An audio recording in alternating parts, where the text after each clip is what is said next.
time for The Clash. We do like a ding-dong on this programme, as you might have noticed. And this is The Clash in which we tackle one of the big topics of the day from opposing points of view. Tonight, pornography. According to Kasia Wozik, Assistant Professor of Sociology at New Mexico State University, the global pornography industry is worth over $100 billion. My answer to that would be, and the rest.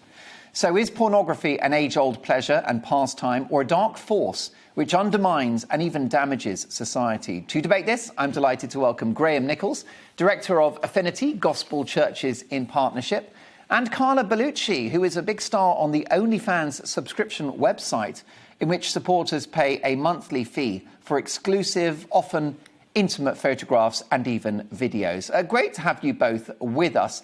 First of all, Carla, can I ask you, do you think that pornography is immoral?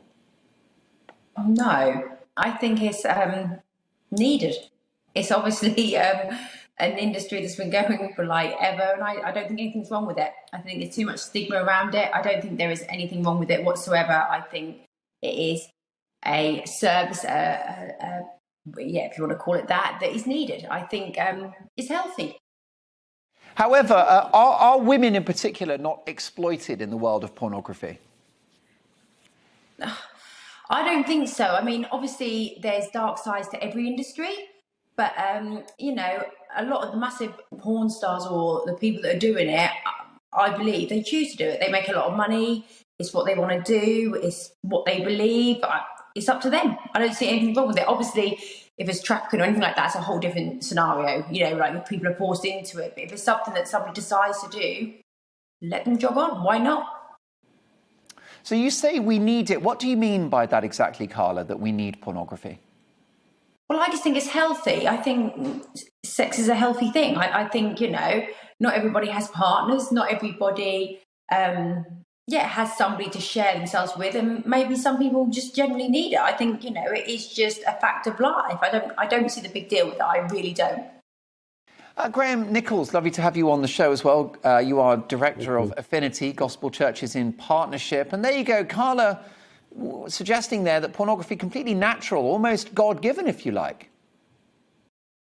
Yeah, I'm sorry, but I just can't agree with that. I think sex, it all comes back to what your view of sex is. Do you have a high view of sex, that it's an expression of intimacy in the way that God has designed it? Or do you have a biological function of sex, which is it's just like something like consuming a packet of crisps, which is a kind of just a very simple bodily need. You can do it with someone, you can do it without someone. It doesn't really matter. And I, as a Christian, would have a high view of sex.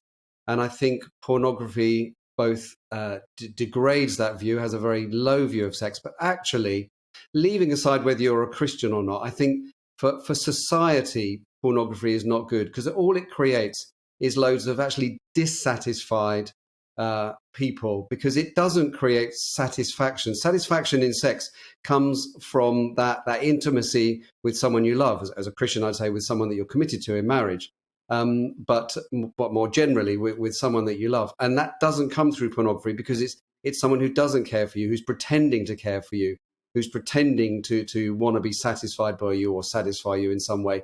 So it's a complete lie, and it creates this dissatisfaction. It doesn't create satisfaction. It just creates a diminishing returns. There's no statistical evidence that pornography has improved anyone's sex life anywhere or made them any more satisfied with life.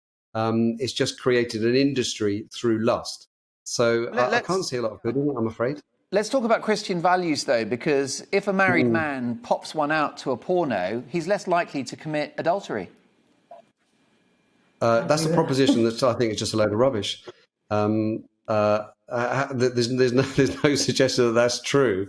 And to any married man, I would say that if you're feeling like that, we need to talk about why and how you can find satisfaction within your marriage, not outside of your marriage, because it won't save the marriage. It won't help his marriage. In the end, the pornography will probably break his marriage. There you go, Carla. But remember, people aren't forced to watch it. Go on. You know, people aren't forced to watch it. It's a choice. You know, it's there. It's a certain. You haven't got to watch porn, you haven't got to be watching it. It's up to the individual, isn't it? It's something, it's a service that's available, it's just there. It's not like everybody has to watch it. It's up to the individual. The individual choice, but what about the really exploitative stuff? I'll come back to you in 1 second, Graham. But Carla, I don't think we're talking about those sort of 1970s sort of very soft porn movies with Vaseline on the camera lens, mustachioed men, coquettish secretaries. The sort of pornography that happens online now goes well beyond somebody coming around to fix the sauna. It's pretty dark stuff, isn't it? Some of it. It is, but it is 18 plus at the end of the day, a lot of it. And, there is a law against it, and people should be controlling people, on who's watching it. And I just don't see there's a problem. I think sometimes maybe it's too easy, accessible for younger people, but that's a whole different debate. But do you know what I mean? That goes on a whole different, level of internet safety and things. But as talk about people who are of age who can look at it, I really don't see the deal with it. And Carla, like you said, I think it's less chance of cheating. Yeah, I suppose, Carla, if what happens on camera is within the law, then one shouldn't really complain too much. I mean, that's why we have laws. If somebody is being attacked or abused in some way, that would be illegal, and you wouldn't call that that's a whole different thing. Yeah, that's not what pornography is supposed to be.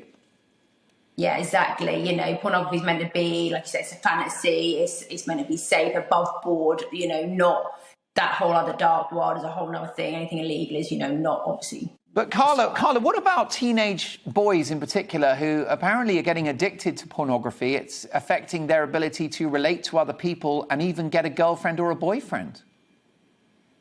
But again, it's as long as they're of age, and I don't know, as long as they're educated about it, I just, like I said, I don't really see a thing. It's part of growing up for teenage boys to look. But it's not. I mean, is addiction to pornography not a bit of a social ill? I mean, some people really struggle with it, don't they? It can ruin your life, porn addiction. But there is stuff everywhere available. Drugs can ruin your life. They're available, but you haven't got to go and take it. I think that comes down to willpower and to the individual.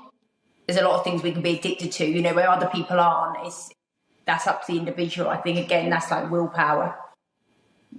Graham Nichols, ultimately, you're fighting a losing battle. We've had pornography for time immemorial. It's still a battle worth fighting, and obviously you may win in certain areas. But I think to the point of freedom, we don't allow people freedom to do whatever harms them necessarily. We do try, and maybe too much, as you were just talking about, Mark. We do try and regulate society so people don't do harms to themselves. And so I think the freedom argument only takes you so far. I think on the law argument, of course, as a Christian, I prefer if it was against the law, but you can still say it may not be illegal, but it's harmful. And that's what this debate is about. Is it good? And I can't see any evidence that it's being good. Just on your point about teenage boys, there's loads of evidence that teenage boys are pretty much, those who are addicted to pornography, are pretty much unable to get sexually stimulated by a normal woman because they're so both frightened and also overstimulated from watching pornography that it mucks them up biologically. It does them no biological good. Because as always, in all these things, God's way is best. Carla, I'll let you finish.